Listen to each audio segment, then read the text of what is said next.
अब हम फटाफट से इसका देख लेते हैं एक स्टैंजा वाइज रीकैप। ओके, तो फर्स्ट स्टैंजा में पोएट ने क्या बताया है?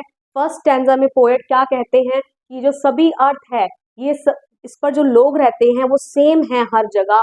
ओके, एंड एक ही ह्यूमन रेस को बिलोंग करते हैं। ओके, यूनिफॉर्म्स के नीचे जो सोल्जर्स ने पहनी है जो बॉडी है वो सेम है हर जगह, जो क्या करती है, ब्रीथ करती है। ओके, एंड हमारे मरने के बाद भी हम सब इसी अर्थ पे क्या हो जाएंगे, समा जाएंगे, क्योंकि हमें इसमें क्या कर दिया जाएगा, बरी कर दिया जाएगा। ओके, या क्या कर दिया जाएगा, दाह संस्कार कर दिया जाएगा। तो कहने का मतलब हमारे लिए ये अर्थ ही एक सिंगल प्लैनेट है, हम एक दूसरे से अलग नहीं है। ओके, सेकंड स्टेंजा में पोएट बात करते हैं, दे से स्टार्ट करते हैं और दे रेफर कर रहे हैं वो उन सब लोगों को जो दूसरी कंट्री से बिलोंग करते हैं। और पोएट क्या बता रहे हैं, बहुत सारे वेज जिनमें हम क्या हैं, एक दूसरे के साथ सिमिलर हैं। तो पोएट बोलते हैं कि उनकी भी वही दो आईज हैं। ठीक है, अपीयरेंस में आ जाएगा आईज, उनके जो हैंड्स हैं उनमें भी लेबर है। लेबर मतलब हार्डवर्क, जिस तरीके से हमारे लोग हार्डवर्क करते हैं, हम हार्डवर्क करते हैं अपने सर्वाइवल के लिए, इन द सेम मैनर दूसरी कंट्रीज के भी लोग क्या करते हैं, हार्डवर्क करते हैं। एंड फिर पोएट ने दो टाइम पीरियड के बारे में यहाँ बात की है। First is during the time of peace, कहने का मतलब जब शांति भरा टाइम होता है। Are fed by peaceful harvest लिखा हुआ है, कहने का मतलब सभी जो हमारे फार्मर्स हैं वो क्या करते हैं, क्रॉप्स ग्रो करते हैं, and we are fed by the harvest done by our farmers. Okay, तो यहाँ पर वही है कि कहने का मतलब कि हम सभी एक रिलैक्स लाइफ जीते हैं ड्यूरिंग दैट टाइम पीरियड जब क्या होता है, पीस होता है। ओके, एंड ड्यूरिंग वॉर या लॉन्ग विंटर के दौरान क्या होगा, हम सबको ही भूखे मरना पड़ेगा। ये नहीं एक पार्टी को ही सिर्फ इस लॉस को बियर करना पड़ेगा, इस चीज को सहना पड़ेगा। ठीक है, सभी लोगों को जो इस वॉर्स में इन्वॉल्व हैं, ठीक है, उनको सबको क्या करना पड़ेगा, स्टार्व करना पड़ेगा। स्टैंजा नंबर 3 में पोएट हमारी सेम अपीयरेंस की बात करते हैं, हम कैसे एक हैं। ठीक है, तो पोएट यहाँ पर ये बताते हैं कि हमारी जो आईज हैं वो सेम है। क्यों? क्योंकि वो खुली रहती हैं जब हम जगे रहते हैं एंड बंद हो जाती है जब हम सो जाते हैं। ओके, एंड इस स्टैंजा में पोएट एक बहुत इंपॉर्टेंट बात करते हैं, strength that can be won by love, कहने का मतलब love can be use to resolve conflict, कि love is so powerful, love इतना पावरफुल है कि आप उससे बड़े से बड़े झगड़े को क्या कर सकते हो, अवॉइड कर सकते हो। ओके, कन्फ्लिक्ट को रिजॉल्व कर सकते हो।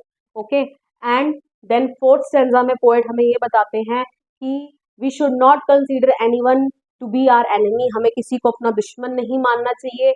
whenever we hate others then we deprive ourselves, cheat ourselves and criticize ourselves, जब भी हम दूसरों के साथ क्या करते हैं, लड़ाई करते हैं, ठीक है, हेट करते हैं, तो हम अपने आप को ही डिप्राइव रख रहे हैं, वंचित कर रहे हैं बहुत सारी उन चीजों से जो हमें मिल सकती थी, जो शायद अगर वॉर ना होती तो हम उनका फायदा लाभ उठा पाते। ठीक है, तो हम अपने आप को ही वंचित रखेंगे, अपने आप को ही चीट करेंगे, अपने साथ ही धोखा कर रहे हैं एंड अपने आप को ही कंडेम कर रहे हैं, मतलब अपने आप को ही हम क्रिटिसाइज कर रहे हैं। तो इसका मतलब साफ पता चल रहा है पोएट बिल्कुल भी वॉर के फेवर में नहीं है, poet is against war. Okay, तो पोएट यहाँ पर यही कहते हैं कि we are the ones who take arms against each other, arms मतलब वेपन्स, की हम ही लोग हैं जो एक दूसरे के खिलाफ अपने हाथों में हथियार उठा लेते हैं। ठीक है, अगर हम हथियार उठाना जानते हैं तो हमें कैसे शांति बनाए रखनी है हमें वो भी पता होना चाहिए। तो we alone can maintain peace, तो हम ही पीस मेंटेन करने के लिए भी हम ही लोग क्या हैं, रिस्पॉन्सिबल हैं।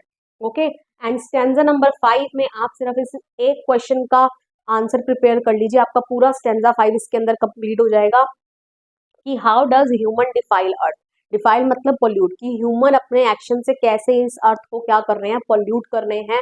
तो यहाँ पर आपने ये लिख देना है कि whenever we pick weapons against any person, जब भी हम किसी के खिलाफ वेपन्स हथियार उठा लेते हैं, वी मेक अर्थ डर्टी, हम इस अर्थ को क्या बना देंगे, गंदा बना देते हैं। कैसे?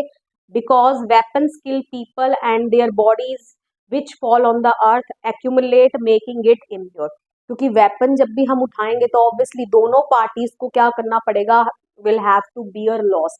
ठीक है, ऐसा नहीं होता कि एक ही साइड जो है सभी लोग मर रहे हैं, दोनों साइड वॉर जब भी होगी तो दोनों को अपने सोल्जर्स को, ठीक है, लोगों को खोना पड़ेगा एंड उनकी जो बॉडीज हैं obviously they will fall on this earth, वो इस अर्थ के ऊपर गिरती रहेंगी, एक्यूमुलेट होती रहेंगी, मतलब इकट्ठी होती रहेंगी, बहुत सारा ब्लड शेड होगा एंड वो इस अर्थ के ऊपर ही गिरेगा एंड इस अर्थ को क्या कर देगा, पॉल्यूट कर देगा।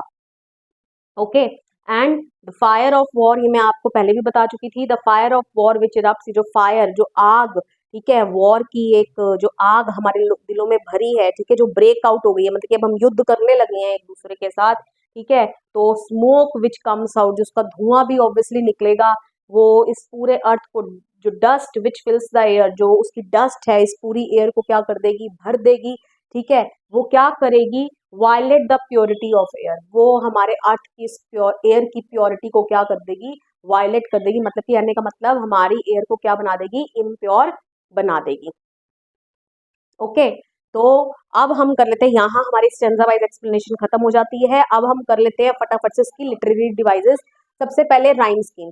देखिए पोएम जो है वो फ्री वर्स में लिखी गई है, इसमें कोई राइम स्कीम का इस्तेमाल नहीं हो रहा है। Next is alliteration. एलिट्रेशन में मैंने एक एग्जाम्पल लिख दिया है, beneath all uniforms a single body breathes. तो जब भी एक लाइन में जब जो स्टार्टिंग का वर्ड होता है उसकी कॉन्सोनेंट साउंड जब रिपीट होती है, कॉन्सोनेंट साउंड ही होनी चाहिए, तो उसे हम क्या बोल देते हैं, एलिट्रेशन। जैसे यहाँ पर बा साउंड आ रही है, यहाँ पर भी बा साउंड आ रही है, एंड यहाँ पर भी बा साउंड आ रही है। ओके, तो ऐसे और एग्जाम्पल्स आप ढूंढ लीजिएगा। Next is metaphor. मेटाफोर में जब दो चीजों के बीच में कंपैरिजन किया जाता है बिना लाइक और एज वर्ड का इस्तेमाल करें। तो स्टेंजा नंबर 1 में ही पोएट ने यूनिफॉर्म वर्ड इस्तेमाल किया। तो यूनिफॉर्म यहाँ पर बेसिकली यूनिफॉर्म की बात नहीं हो रही है, यूनिफॉर्म का मतलब है मिलिट्री या सोल्जर्स ऑफ डिफरेंट कंट्री, ठीक है, दूसरी कंट्री के सोल्जर्स, ठीक है, उनके लिए रेफर किया गया है बिना लाइक और एज वर्ड का यूज किए।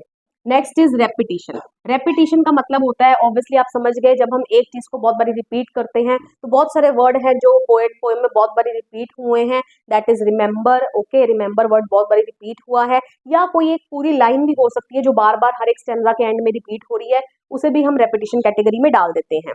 Next is एंजैबमेंट। एंजैबमेंट आपका सभी स्टैंजास में लग रहा है। एंजैबमेंट का मतलब क्या होता है, अगर आप अपनी बुक देखेंगे तो उसका जो फर्स्ट स्टैंजा है उसमें लेट सपोज 4 लाइन्स है, तो हर एक लाइन के एंड में आपको कोई पंक्चुएशन मार्क नहीं दिखेगा, ना कोई फुल स्टॉप, ना कोई कॉमा। तो इसका मतलब इसका आइडिया नेक्स्ट लाइन में ट्रांसफर हुआ, यहाँ भी कोई पंक्चुएशन मार्क नहीं है।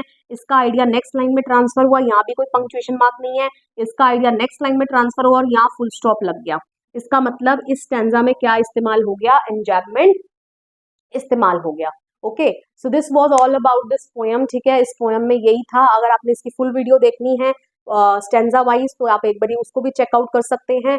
वीडियो पसंद आया हो, वीडियो को लाइक करिए, शेयर करिए, कमेंट करके बताइए वीडियो आपको कैसा लगा, and please don't forget to subscribe my channel. मिलेंगे नेक्स्ट वीडियो में, टिल देन बाय बाय।